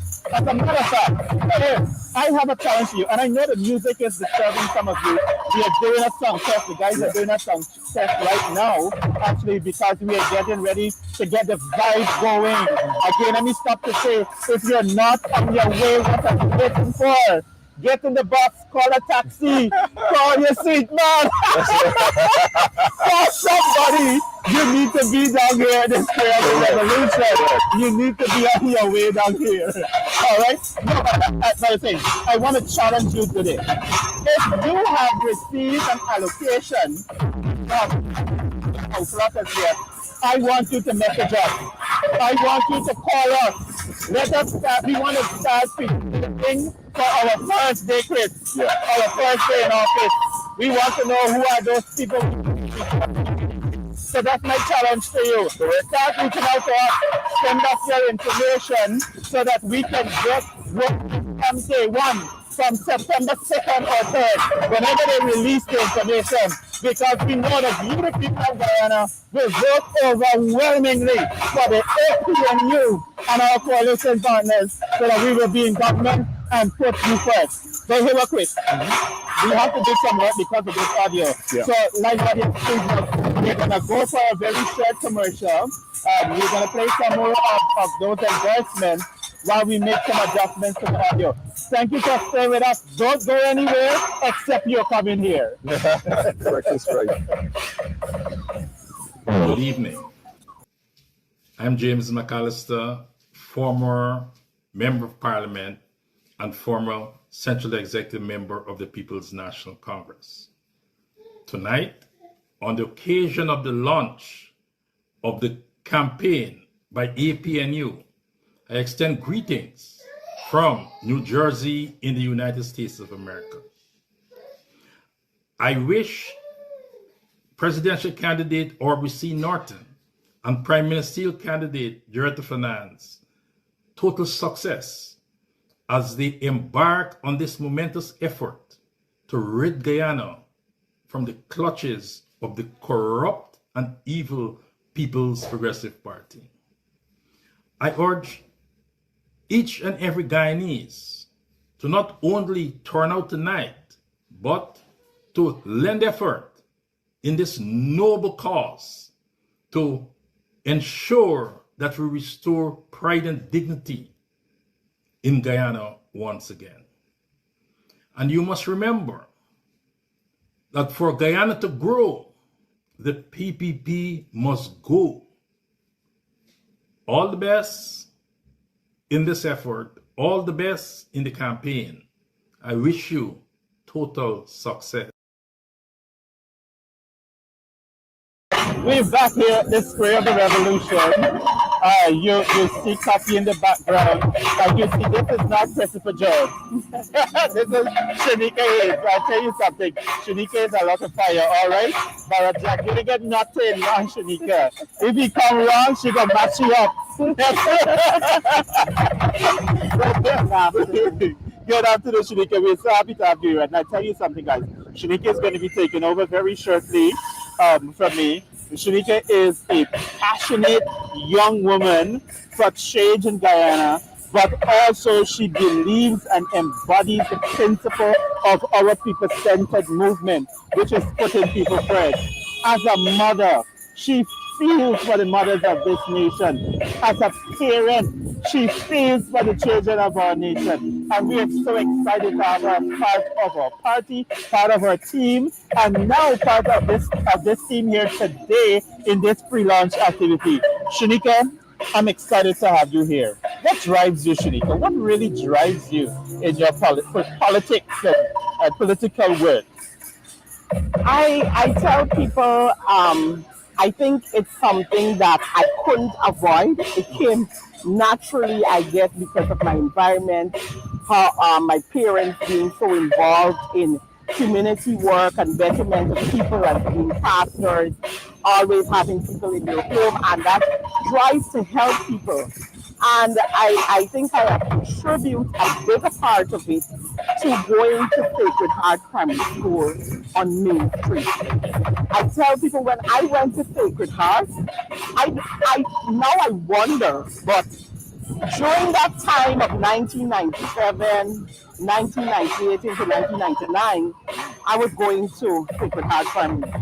And almost every other week or every day, in some cases, depending on the period, there was a protest in front of that school area that was geared to whether it was Janet, who has been around since then. Maybe that's where the passion as well drives to deal with him. And it always bothered me as a child. Why is it that people had to go to these ranks to have their voices heard? Why is it that people had to go in the streets, behave bad, break things down, just for a government who should serve the people? They are servants of the people, elected by the people to hear them. And I always said to myself, I want to be a part of something that people must not have to go to that extent to be heard. They should be heard because you serve them.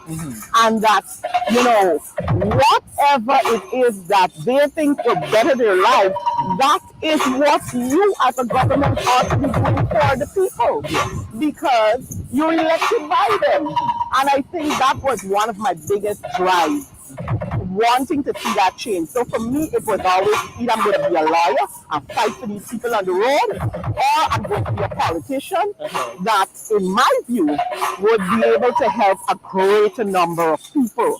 So I made that choice because I realized that I would be able to help a greater number of people in being a politician, because you make policies, you have projects that will push the needs of the people. So that is basically what got me involved from such a young age, I should say, and has kept me driven. I saw the murders of Donna McKenna and all these people when you used to have the protest right across the road from here in front of what we call then OP. And Joanne Faith Douglas, I was in school, I saw my sister cry because of her friend, and how it all happened.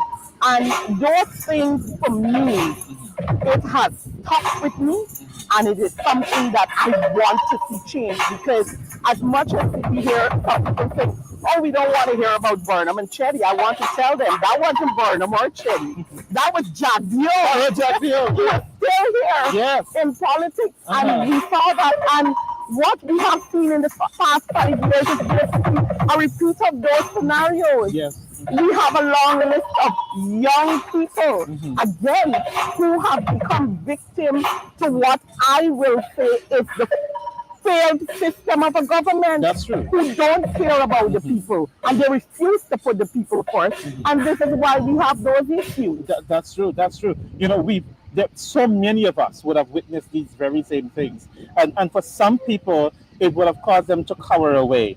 They become fearful. They became fearful. They did not want to express their affiliation with the then People's National Congress Reform, and even now to say that they're part of the APNU because they are afraid of the victimization that comes from this sitting government, how they try to ensure that you don't get a job in the public sector, or they even use the people who are aligned in the private sector to ensure that you don't get a job. You know, this is the reality of the young people on the ground here in Guyana. And I can say to you that I've experienced that firsthand. I was one of those persons from the entry of this government who they systematically targeted. I received calls, in fact, on the second day of government. That was on the 3rd of August. My first call came from the office of the president. That is how targeting they were to young people who they believe had a voice and was not going to, they were going to stand up for what is right. Because I have always been that voice, and I believe that's the reason I was immediately targeted.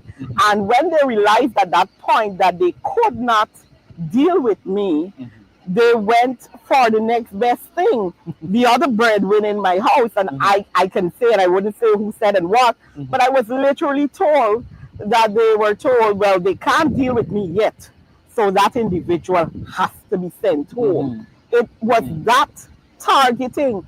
But and beyond even targeting of jobs and some of the things we see, I tell them I was the name of Saturday, so there's so many reasons, you know. But what I implore young people to ensure is that at the end of the day, I understand the situation where some persons, they have to do what is necessary because they have families to feed.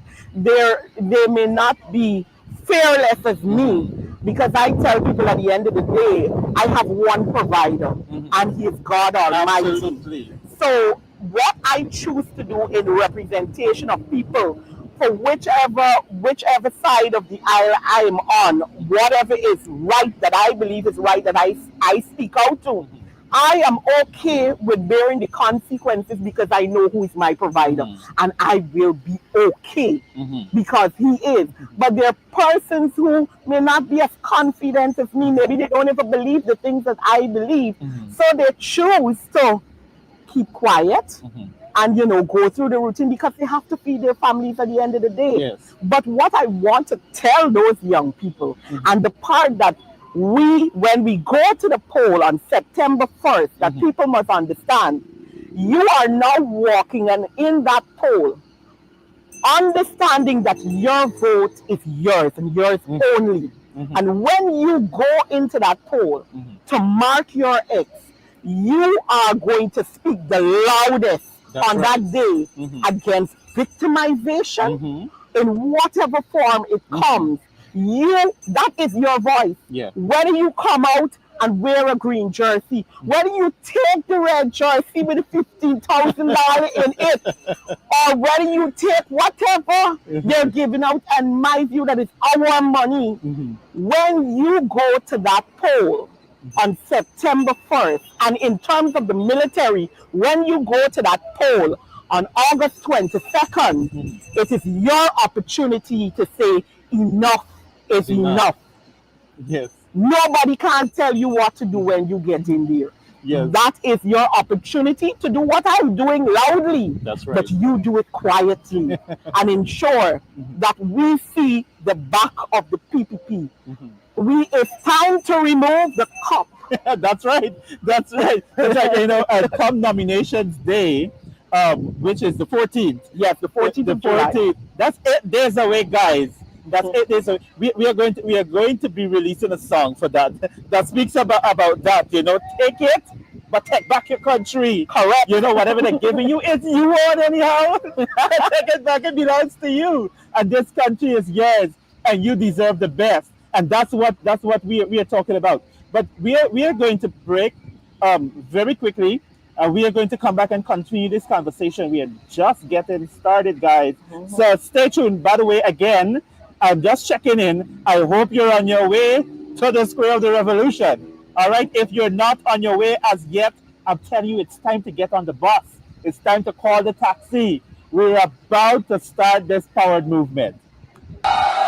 We ready, time to remove the Guyana, this is it, the launch of the APNU Coalition campaign on Sunday, July 6th on the Square of the Revolution from 4 p.m.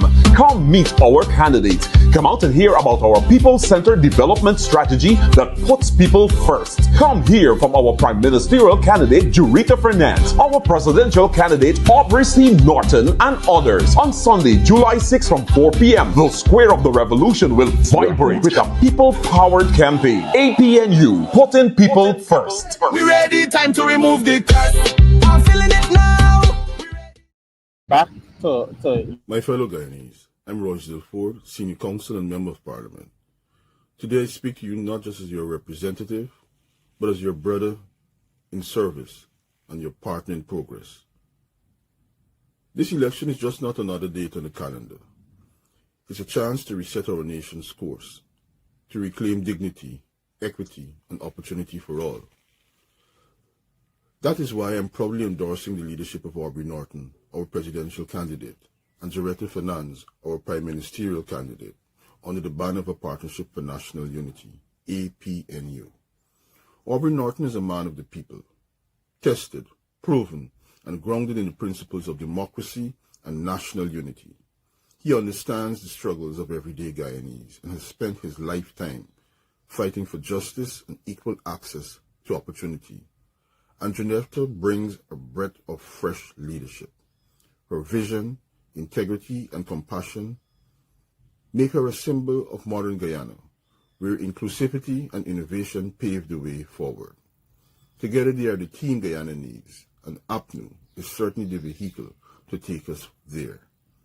As someone who has stood firm for constitutional governance, legal reform, and economic unity, I can tell you this. On an APNU government, your rights will be respected, your voice will be heard, and your future will be protected. The stakes are high, the time is now, and the choice is certainly clear. Join me in standing with Aubrey Norton, Jurita, and APNU for a Guyana that works for all. On September 1st, vote APNU. Vote for leadership you can trust. The right leadership, the right direction. Thank you very much. guys, we are coming to you live again from the Square of the Revolution. Listen, if you haven't shared this live as yet, it's about time to get busy. Share it with your auntie, your uncle, your granny, your grandfather, whoever it is, your children, father, your sweet man, sweet woman, it doesn't matter. Just share the live. Let people see what's going on here at the Square of the Revolution. And when you're done share it, ensure you come down, all right? This is going to be massive tonight, and you're going to want to be a part of this. You wouldn't want to hear it from somebody else. You must be here to say, I was there, I experienced it for myself, all right? Now, we continue to have this conversation with Shenica. And not so long ago, Shenica, you were sharing with us your experience as a child, the things that you would have seen that were done by Barajagdeo. And you also said that the funny thing is that over the last 5 years, we've seen a repeat of these kinds of things. What are you talking about? When I say I'm seeing a repeat, during the period of, say, 1997 and more so the 2000s, we saw extrajudicial killings where we saw the police force being weaponized, and we were told that, you know, they're just taking out rogue elements. And a lot of the times, and I know there are lots of families out there that are still hurting because there are many bodies of our young brothers of ours young men who went missing that to this day nobody knows what has happened to them. That's true. Absolutely nobody.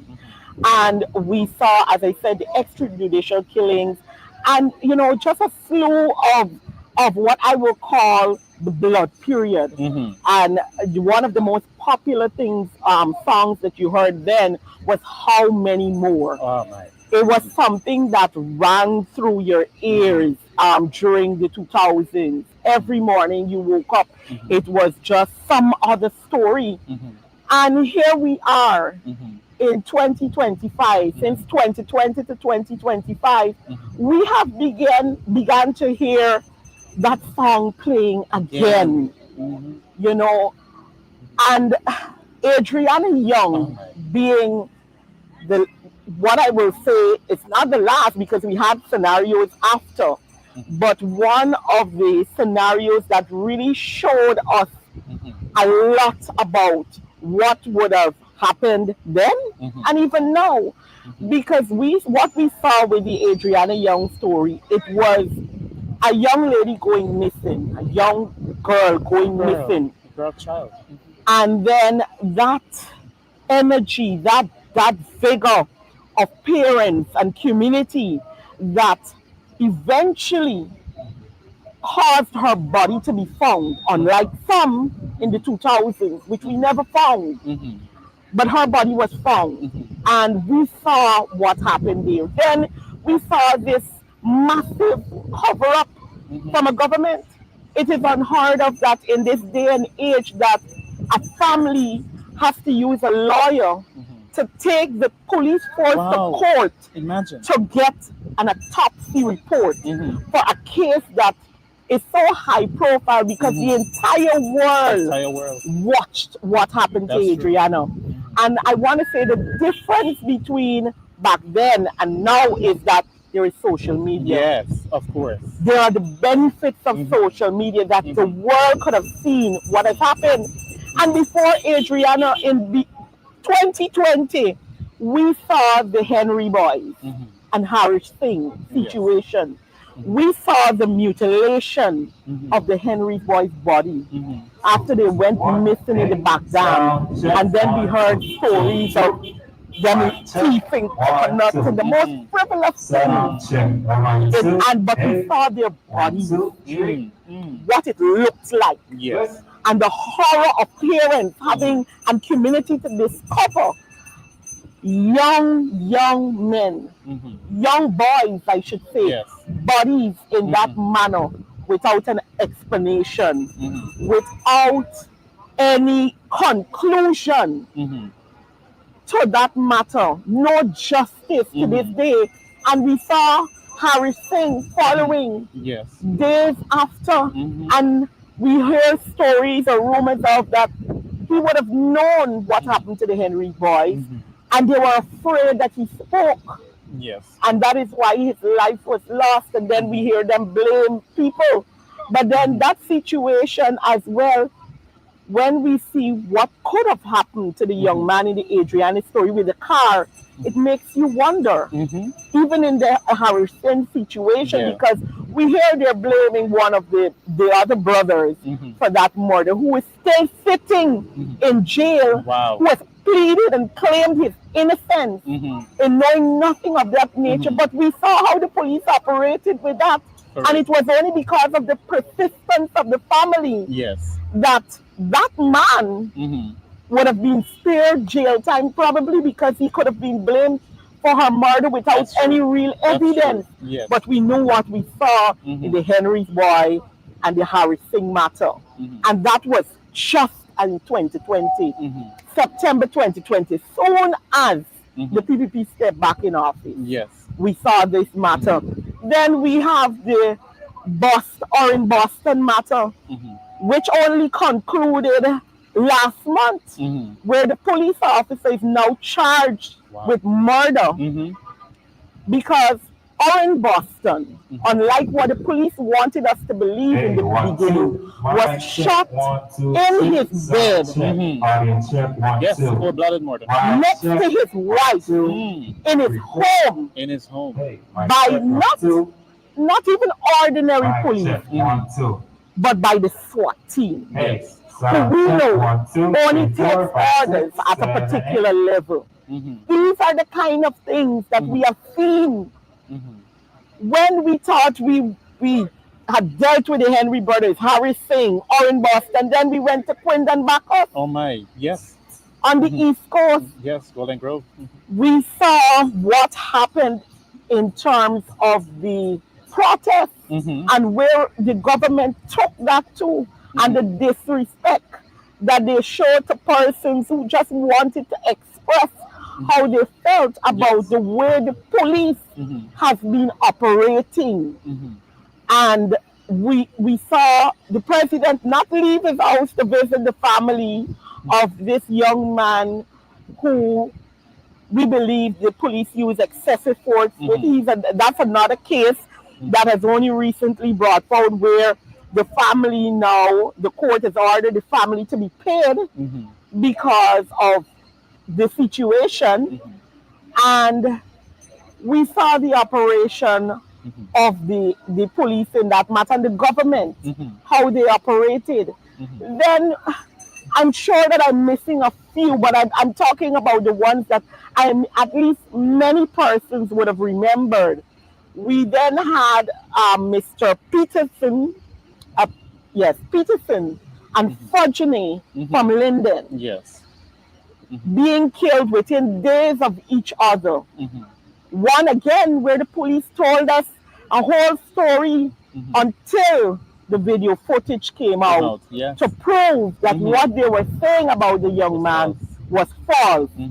And then without any remorse after that, when the community decided to stand up for that family, another young man was killed. Wow. Because they decided to stand up against what they believe is the injustice of the police force, and again aided by the government. And I want people to understand, we talk about the things that would have happened in Jagdeo era. This is Ali era. This is Ali. Don't mind Jagdeo is there. This is on his head. Cut from the same cloth. Yes. As the president of this country, this is on his head. Because it has happened on his watch. That's right. And we have seen his attitude and his behavior. We have seen the things that he gets riled up over, but he doesn't get riled up over when the police kills people, children, anyhow, in the streets. Yeah. He has a lot of passion for other things, and Muhammad and everybody else, and Aubrey, and who want to shake his hand, and he has a lot of passion for that. But when it comes to ensuring that the people that you say, claim, quote unquote, put it up, you are elected to serve, you don't have that passion to serve them. You run around monkeying yourself, dancing here and there, but your policies does not speak to helping the people. Your policy speaks to family, friends, and favorites, nothing else. Absolutely. And we as a people can no longer condone that kind of thing. And Linden had a lot happening because you had the killing of the two boys. Then Adriana matter came, and while those persons were standing up for Adriana and they were protesting, a young man who was in his house was shot in his eye. And I don't think the government has given any real assistance to that family because he was not in the streets. He was in this, what should have been the safety of his home, as the police parade and do and operate outside of the SOP with instructions from other places and operate in this manner. And you know, I watched one of the things that stood out to me with that particular situation, I watched his wife, the wife of the man that was shot. I watched her live the morning after. And you know what she said? And I think it's a position of a lot of Guyanese who want to say, I don't want to be in politics. I want to stay in the corner. She said, I have avoided being a part of anything because I don't want to be put in a certain position. She talked about being a part of the military apparatus. Yeah. And you know that these are things that she constantly talked about staying away from, but it came and met her in her home. Yes. And that is what I want Guyanese to take away today. Yes. Even as you listen to the policies that are being put out, we want you to understand this. You may not be forward in these things, but you've got to understand that the government that sits in place can affect you at any level. Absolutely. Whether you're out or you're in. Because whatever policies or lack of policies that they have can affect you at your door. It's not your neighbor. Everybody just feel it's not me, it's she problem. But until it hits home, we can't wait on that anymore. Guyanese is getting serious. It is, guys. We cannot wait for it to come home then to say, oh, the government is this. We have to now take it on ourselves to understand that we have the responsibility from the get-go. Your vote matters. Don't worry with this thing, but oh, everybody else will vote me on is only one. Every single vote counts. Yes, it does. Therefore, when you are considering what you must do, you must consider what are the policies that can make you comfortable and what are the policies that can make you uncomfortable, and ensure that you know the APNU coalition is the only team that represents the people of this country. That is true. In the whole. Without a doubt. There will be no friends, family, and favorites. That's right. We represent all of the people. All of Guyana. And the policies that will work for you and the projects that will work for you will ensure that not only that you get monies coming to you, but you're able to live comfortably without studying and worrying about what are the possibilities of tomorrow. That's right. You know, we are preparing to wrap up, but I know that the PPP, whenever we talk about these things, they like to say that we are politicizing these things that happen, and we're using them to make a political issue out of something that is not. But the truth of the matter is that we've seen the pattern. Whenever the PPPC is there is always an increase in the spate of violence sponsored by the PPP. Because at one time we had the Black Clothes police that was supported by the Mohammeds and other private businessmen within the country. And the funny thing is, even though we may not want to say it, it appears as though every time they're in, there is one particular ethnic group that suffers the most. And the truth is, as one man said, injustice anywhere is injustice everywhere. And if one ethnic group is being faced with some sort of marginalization or victimization, then that is a threat to every ethnic group within the country. Because we have seen how in other regions, individuals are facing victimization by not getting certain contracts or improvements coming to their communities. And the truth is this, that these are all issues that are on the ballot. Adriana Young, she's on the ballot. Correct, the Henry brothers, they're on the ballot. The Rich Thing, he's on the ballot. The boys from Linden, they're on the ballot. The East Coast, that's Queen Ambassador, and all of the others, they are on the ballot. And this election, I've heard people say it is not a one election. This is a great and not a one election. This is an extremely important election, because it will determine the next 20 to 30 years of our country. Guyanese are asking you, where do you want to see Guyana in the next couple of years? Where do you want to see Guyana after September 1st?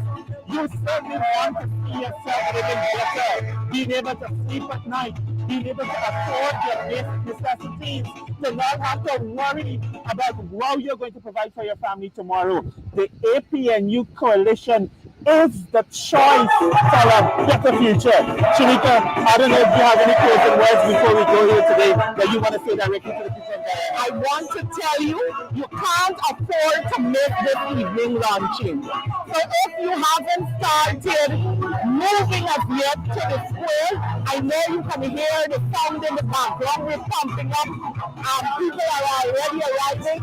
It's time to make up your mind and come out. If you didn't get a jersey, wear something green and come to this launching. Because this, after today, you will be entering into a mood to ensure that every single Guyanese understand that there is no other choice other than the APNU coalition. If Guyana is the goal, the PPP must go, and the APNU coalition is your only choice. That's right. I don't know if you can hear the song, but things are heated up here. I hear the song said, you think I'm foolish? I hate nobody playing. I'm no fool. I'm voting Apnu. Who are you voting for? I hope it's Apnu, and I hope you're on your way right now to the square of the revolution. It's almost already packed. I see a lot of people here already. You want to come down here and be a part of this. Shenica, it was so nice having you here. It was so nice having you with us.